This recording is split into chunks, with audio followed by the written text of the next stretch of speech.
c'est GLG et je vous souhaite la bienvenue sur cette vidéo. Alors ceux qui ne me connaissent pas, je suis GLG, l'auteur, rédacteur, blagueur du JT Geek, spécialisé dans les produits chinois. En fait chinois, j'ai commencé ça en 2009, donc du coup j'ai un peu plus de recul. Et vous êtes nombreux à avoir pas mal de questions à me poser, mais malheureusement vous commencez à être un petit peu nombreux. Je ne peux pas répondre à tout le monde, je ne peux pas répondre sur Facebook, Twitter, Gmail, machin et tout. Donc tous les dimanches à 16 h, on fait un live où vous pouvez poser directement vos questions en live. J'y réponds en direct et c'est un petit peu le jeu. Il y a des questions qui sont plus intéressantes que d'autres, et surtout il y a des questions qui sont récurrentes et qui reviennent souvent.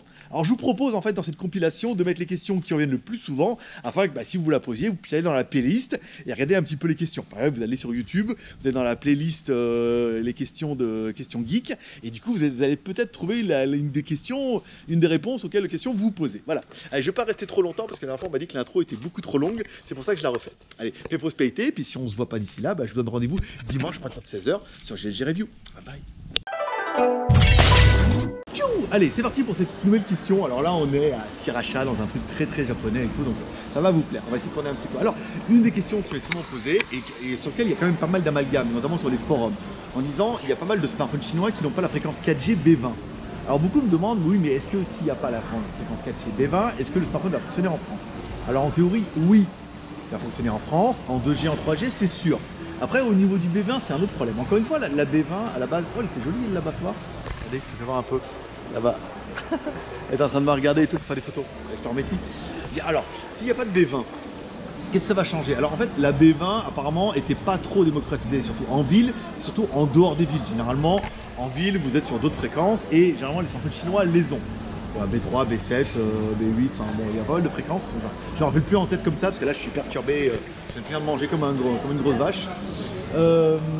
Donc s'il n'y a pas de B20, comment ça se passe? Alors si vous n'avez qu'une antenne B20 et pas de... Alors si vous avez plein d'antennes, le téléphone va sélectionner l'antenne sur laquelle il est compatible. Dans ce cas vous aurez de la 4G.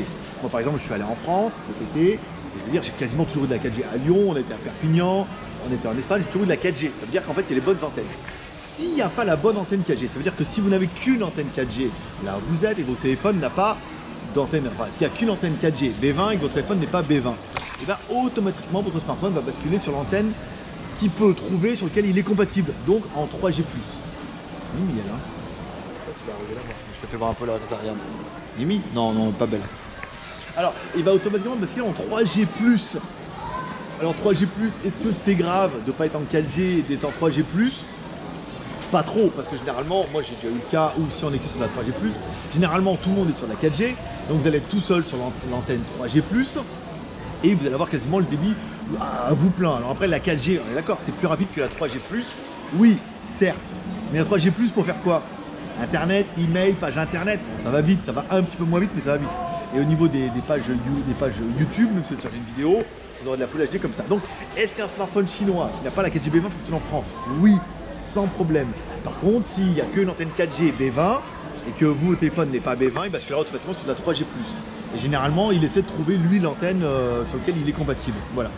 Ça permet de répondre un petit peu à tout ça. C'est quand même assez joli. Je vous fais un petit tour d'horizon parce que combien de temps a duré la vidéo? En théorie, ça c'est le moment où je vais pisser. Donc 2 minutes 33. Je vous fais voir un petit peu le marché comme ça, histoire de me balader un petit peu. Excusez-moi, vous demandez pardon. Ici, vous voyez, c'est très joli. Je fais voir un petit peu le marché. Donc c'est vraiment un quartier qui est, c'est un espèce de parc où il n'y a que des trucs japonais et tout. Donc bon c'est très typé japonais. Les produits sont très typés japonais. Là il y a un Daiso, vous allez pouvoir voir un peu ici. Là, et nous on va aller boire un petit café. Et en théorie comme ça aura permis de faire une petite pause. Par exemple, en mode large, 3 minutes, ça va être bien. Faire un petit break. Allez, à tout de suite. Ah, bah voilà, là le plus beau.